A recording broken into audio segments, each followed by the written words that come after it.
Good evening, everybody. This is Extreme Technologies, and my name is Hari Prasad.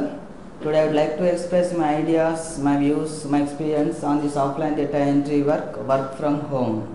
So, if you don't mind, shall I continue my demo class in Telugu language? No problem. Because most of the people are coming for Telugu demo only. Just I want to explain more than English. Is it okay, all of you? Okay. Those who are unable to process, so you can ask us after completion of the demo class. I will explain you each and every part. Okay. So thank you very much. Nowadays మనందరికీ తెలుసండి, data entry jobs అంటేనే fake and fraud మాత్రమే ఉంటాయి. Money తీసుకుంటారు కానీ work రాదు, salary రాదు అని చాలామంది చాలా రకాలుగా ఇబ్బంది పడతారు. సో ఇక్కడ మాత్రం మీకు అలాంటి ప్రాబ్లం అంటూ ఉండదు. మీకు ఇన్ టైంలో వర్క్ ఉంటుంది, ఇన్ టైంలో శాలరీ కూడా ఉంటుంది. కావాల్సిందల్లా మీరు వర్క్ అనేది కరెక్ట్గా చేసి సబ్మిట్ చేయడమే. ఆ కరెక్ట్గా చేయడానికి కూడాను మీ వైపు నుంచి సొంతగా చేయాల్సిందంటూ ఏమీ ఉండదు. వర్క్ 100% అవుట్పుట్ రావడానికి కావాల్సిన గైడెన్స్ అన్నీ కూడా మేమే ప్రొవైడ్ చేస్తాము. You just SIT and do the work according to our guidelines, it's more than enough.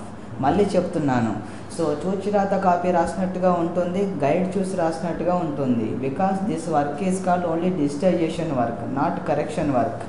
మీ వైపు నుంచి కరెక్ట్గా చేయాల్సిందంటూ ఏమీ ఉండదు. జస్ట్ మేము ఇచ్చిన డేటాని యాజ్ టీజ్గా మీరు ఎంఎస్ వర్డ్లో టైప్ చేసి ఇస్తే సరిపోతుంది. No need to correct any spelling errors and no need to correct any grammatical errors.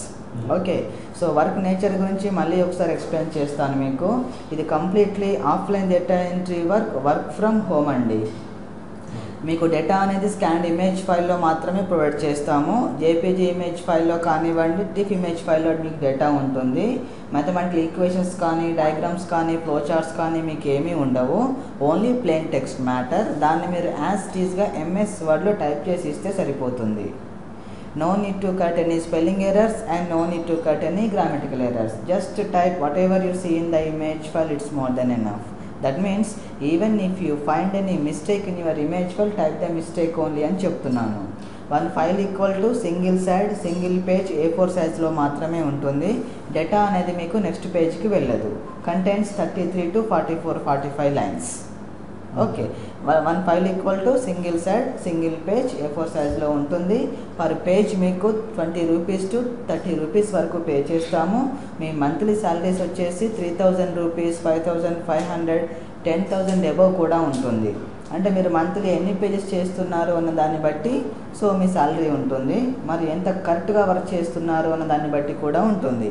ఇది మీకు జనరల్గా basic information about this offline data entry work from home. ఇక రిజిస్ట్రేషన్ ఫీ విషయానికి వస్తే ఇది కంప్లీట్లీ వర్క్ ఫ్రమ్ హోమ్ అండి.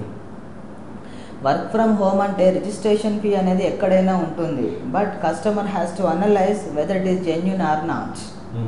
ఇక్కడ company ఎంత జెన్యూన్గా వర్క్ ప్రొవైడ్ చేసినా సరే కస్టమర్ కూడా అంతే జెన్యూన్గా వర్క్ చేసి సబ్మిట్ చేస్తారు అనే నమ్మకం లేదు కదా. ఒక 10 మందికి వర్క్ ఫ్రీగా ప్రొవైడ్ చేస్తే ఒక్కరో ఇద్దరో ఇన్ టైంలో సబ్మిట్ చేస్తారు, మిగతా వాళ్ళు ఎవరు చేయలేరు. దానివల్ల కంపెనీకి ప్రాజెక్ట్స్ లాస్ అవుతాయి కదా. సో అందుకోసమని to get it off the spam workers ఈ రిజిస్ట్రేషన్ ఫీ అనేది ఎక్కడైనా ఉంటుంది. But customer has to analyse whether it is genuine or not. నేను పే చేసే మనకి సెక్యూరిటీ ఉందా లేదా చూసుకోవాలి, నాకు ఎవ్రీ మంత్ కరెక్ట్గా శాలరీ వస్తుందా లేదా చూసుకోవాలి. సో ఈ కంపెనీ కరెక్ట్గా ఉంటుందా లేదా కూడా చూసుకోవాల్సి ఉంటుంది. ఓకే, ఎందుకంటే ఇక్కడ మనందరికీ తెలుసండి, బయట వర్క్ వచ్చేంత వరకు మీకు వర్క్ ఎలా ఉంటుందో తెలియదు. అంటే ముందుగా డబ్బులు కట్టేసి వెళ్ళిపోతారు, వర్క్ వచ్చేంత వరకు వర్క్ ఎలా ఉంటుందో తెలియదు. తీరా వర్క్ వచ్చిన తర్వాత ఎలా చేయాలో అర్థం కాదు. కాల్ చేస్తే రెస్పాన్స్ సరిగా ఉండదు, మీకు వచ్చినట్టుగా నచ్చినట్టుగా చేసి సబ్మిట్ చేస్తారు, ఇట్ గోస్ టు రిజెక్షన్. అలా ఉండకూడదు. వర్క్ అనేది టాప్ టు బాటమ్ మొత్తం ఎలా చేయాలి అన్న విషయం మనకు ముందుగానే తెలియాల్సి ఉంటుంది. ఇక్కడ మీరు ఆఫీస్కి వచ్చి వర్క్ చేస్తున్నారనుకోండి, మా మానిటరింగ్లో ఉంటారు కాబట్టి అవుట్పుట్ ఆటోమేటిక్గా వచ్చేస్తుందండి. కానీ మీరు ఎక్కడో ఇంటి దగ్గర నుండి వర్క్ చేస్తారు. ఏమవుతుందంటే first important goes to personal activities, next it goes to the work. Time ఉంటే చేస్తారు, లేకపోతే లేదు. సో దానివల్ల ఏమవుతుంది అంటే సో స్పామ్ వర్కర్స్ అనేది ఎక్కువ అవుతారు. దానివల్ల కంపెనీకి ప్రాజెక్ట్స్ లాస్ అవుతాయి. సో అందుకోసమని ఈ రిజిస్ట్రేషన్ ఫీ ఎక్కడైనా ఉంటుంది. But customer has to analyse పర్ఫెక్ట్గా ఉందా లేదా అనేసి అని. కానీ ఇక్కడ మేము జెన్యూన్గా ప్రొవైడ్ చేస్తున్నాము అని చెప్పినంత మాత్రం సరిపోదు. Here you have to analyse it whether it is genuine or not. అది ఎప్పుడు తెలుస్తుంది అంటే ఈ 3 hours డెమో క్లాస్ అటెండ్ అయినప్పుడు మాత్రమే తెలుస్తుంది అది జెన్యూన్ అవునా కాదన్న విషయం. వర్క్ ప్రొవైడ్ చేసే విధానాన్ని బట్టి తెలుస్తుంది అది జెన్యూన్ అవునా కాదన్న విషయం.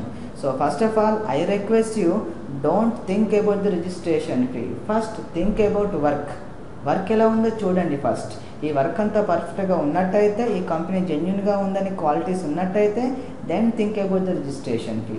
ఈ డెమో క్లాస్లో మీకు వర్క్ ఎలా చేయాలి, ఎలా చేయకూడదు, ఎలా చేస్తే మీకు శాలరీ అలాట్ అవుతుంది, తెలియక తప్పులు చేస్తే వాటిని ఎలా కరెక్ట్ చేసుకోవాలి, ఎర్రర్ చెకింగ్ టూల్స్ ఎలా అప్లై చేసుకోవాలి, కంపెనీకి కావాల్సిన విధంగా 100% వర్క్ ఎలా సబ్మిట్ చేయాలి, ఈ గైడ్లైన్స్ అన్నీ ప్రొవైడ్ చేయడం జరుగుతుంది. ఈ డెమో అయిపోయిన తర్వాత మీ డౌట్స్ అన్నీ కూడా క్లారిఫై చేయడం జరుగుతుంది. దాని తర్వాత మీ మెయిల్ ఐడికి శాంపుల్ ఫైల్స్ అన్నీ కూడా ఫార్వర్డ్ చేసేస్తాము. ఇక్కడ ఆఫీస్లో వర్క్ చూస్తారు, వింటారు, ఎలా చేయాలో నేర్చుకుంటారు. ఇంటికి వెళ్ళిన తర్వాత ఇచ్చిన ఫైల్స్ తోటి చేసుకొని చూసుకుంటారు. దెన్ అప్పుడు ఈ వర్క్ చేయగలము అన్న కాన్ఫిడెన్స్ వచ్చినట్టయితే then think about registration fee. Otherwise not compulsory. Loss అంటూ ఏమీ లేదు కదా, రైట్? సో ఫస్ట్ మరి వర్క్ ఎలా ఉంటుందో చూద్దామా, రైట్? సో ఈ డెమోలో నేను ఎక్స్ప్లెయిన్ చేస్తున్నాను, దానిపైన మాత్రమే కాన్సన్ట్రేట్ చేయండి, ఓకేనా? ఈ డెమో అయిపోయిన తర్వాత మీ డౌట్స్ అన్నీ కూడా క్లారిఫై చేయడం జరుగుతుంది. సో అంతవరకు మీ మొబైల్స్ ఏమైనా ఉన్నట్టయితే కంప్లీట్లీ సైలెంట్ మోడ్లో పెట్టండి, వైబ్రేషన్లో కూడా వద్దండి, కంప్లీట్ సైలెంట్లో పెట్టండి. ఎందుకంటే మీరు ఒక 5,000 రూపీస్ పే చేసి MS ఆఫీస్ కోచింగ్ తీసుకున్నా సరే ఈ గైడ్లైన్స్ అన్నీ మీకు ప్రొవైడ్ చేయడం వీలవ్వదు. కాబట్టి చాలా కాన్సన్ట్రేట్ చేయండి, ఓకేనా? రైట్.